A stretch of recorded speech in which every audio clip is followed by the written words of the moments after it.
नमस्कार दोस्तों हम बात कर रहे हैं संत तुलसीदास जी के दोहों के ऊपर। ज्ञान का सार यूट्यूब चैनल में आप सभी का बहुत बहुत स्वागत है। हमने संत कबीरदास जी के दोहों के ऊपर चर्चा की, श्रीमद् भगवत गीता के 18 अध्यायों के 700 श्लोक के ऊपर चर्चा की, और अभी हम तीसरे श्रृंखला के रूप में संत तुलसीदास जी के दोहों के ऊपर चर्चा कर रहे हैं।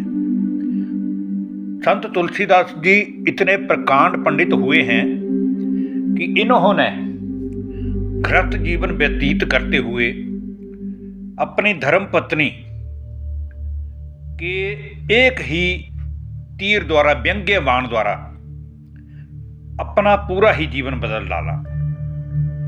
उनके कुछ शब्द इनको इतने चुभ गए कि जिसके कारण इन्होंने श्री रामचरितमानस जैसे ग्रंथों की रचना कर डाली। तो आइए आज की इस वीडियो में भी हम आपके साथ संत तुलसीदास जी के 4 दोहों के ऊपर चर्चा करेंगे, जिनसे हमें भी कुछ ना कुछ सीखने को मिलता है। इसमें प्रथम दोहा है, संत तुलसीदास जी कहते हैं, आबत ही हर्षै नहीं, नैनन नहीं स्नेह। आबत ही हर्षै नहीं, नैनन नहीं स्नेह। तुलसी तहाँ न जाइए, कंचन बरसे नेह।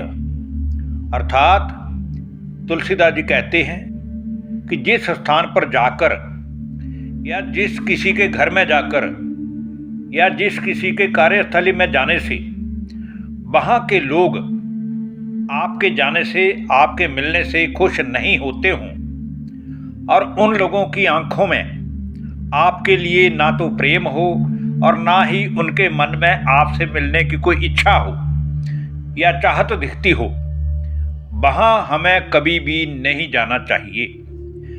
फिर वहाँ पर चाहे निरंतर ही धन की बरसात ही क्यों नहीं हो रही हो, क्योंकि इज्जत है तो सब कुछ है। जहाँ इज्जत नहीं होती वहाँ जाना ही बेकार है। इसलिए हमें वहाँ ही जाना चाहिए जहाँ सरल स्वभावी लोग हर्षित मुख होकर के हमारे साथ बातचीत करते हों और हमारी बातों को बड़े ध्यानपूर्वक सुनते भी हों और हमारे साथ एडजस्टमेंट भी होती हो। अब आज की वीडियो का दूसरा दोहा, जिसमें संत तुलसीदास जी कह रहे हैं, कामी ही नारी प्यारी जिमी, लोभी ही प्रिय जिमी दाम। कामी ही नारी प्यारी जिमी, लोभी ही प्रिय जिमी दाम। तिमी रघुनाथ निरंतर प्रिय, लागहु मोही राम। बहुत ही गहरा भावार्थ है इस दोहे का, जिसमें संत तुलसीदास जी कह रहे हैं कि जिस प्रकार विषय भोगनों के भूखे काम विकार में डूबे हुए व्यक्ति को नारी देह में सब कुछ नजर आता है, उसको नारी की देह ही प्यारी लगती है, और लालच करने वाले लालची व्यक्ति को अपार धन जोड़ लेने के बाद भी और धन पाने की लालसा बनी रहती है, वैसे ही हे ईश्वर, हे प्रभु, हे राम, आप मुझे हमेशा ही प्यारे लगिए, ताकि मेरा चित्त, मेरी वृत्ति, मेरा मन केवल आपकी प्रीति से जुड़ा रहे और मुझे आपके सिवा किसी की भी याद नहीं आए। ऐसी निरंतर याद हमारे मन में उस ईश्वर की, उस सच्चे राम की बस जानी चाहिए। अब आज की वीडियो का तीसरा दोहा, जिसमें संत तुलसीदास जी कह रहे हैं, सो तनु धरी हरि भजहि ना, जे नर होही विषय रत मंद मंद तर। सो तनु धरी हरि भजहि ना, जे नर होही विषय रत मंद मंद तर। कत्यम किरीचम बदले तेल ही,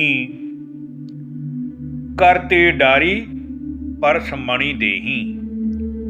कहने का भावार्थ ये है, तुलसीदास जी कह रहे हैं कि जो लोग मनुष्य का जन्म लेकर भी अर्थात मनुष्य जन्म पाकर भी भगवान का भजन नहीं करते हैं, भगवान का सिमरन नहीं करते हैं, उस खुदा की बंदगी नहीं करते हैं, उस गॉड को अपने मन में नहीं बसाते हैं, और जिनकी भगवान में सच्ची आस्था ही नहीं है, जिसको भगवान की अपूर्व शक्तियों पर विश्वास ही नहीं है, और जो व्यक्ति विषय विकारों आदि के भोग में ही निरंतर खोए रहते हैं, वे लोग उसी व्यक्ति की तरह मूर्खतापूर्ण आचरण करते हैं।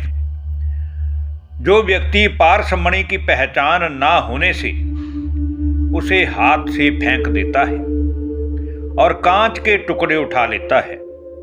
इसलिए हमें हर चीज के महत्व का ज्ञान होना बड़ा जरूरी है, वरना हम उस परमात्मा को अंत में क्या मुख दिखाएंगे, क्योंकि कर्मों का लेखा जोखा तो सभी का एक ना एक दिन बराबर होना ही है।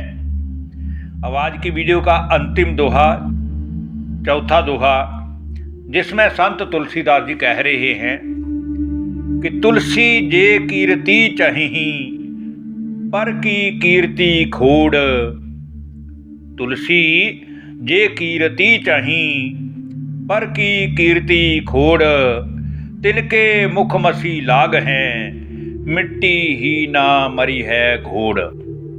अर्थात जो लोग हमेशा ही दूसरों की निंदा में अपनी खुशी महसूस करते हैं या अपनी प्रशंसा सुनकर बहुत खुश होते हैं, और दूसरों की निंदा से जिन्हें बहुत ही खुशी का अनुभव होता हो, ऐसे लोगों के मुख पर ऐसी मन की मैल की कालिख लग जाती है जो लाख उपाय करने पर भी और लाखों बार मुख धो लेने पर भी नहीं हटती है।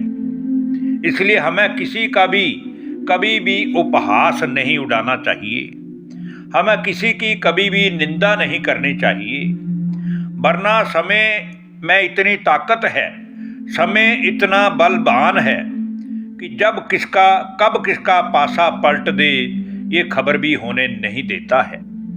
इसलिए कोशिश हम यही करें कि हमारे सब कर्म दूसरों के कल्याण करने वाले हों, तब हमें सबका आशीर्वाद भी मिलेगा और मुख भी सदा प्रसन्नता से चमकता हुआ चैतन्य म्यूजियम दिखेगा।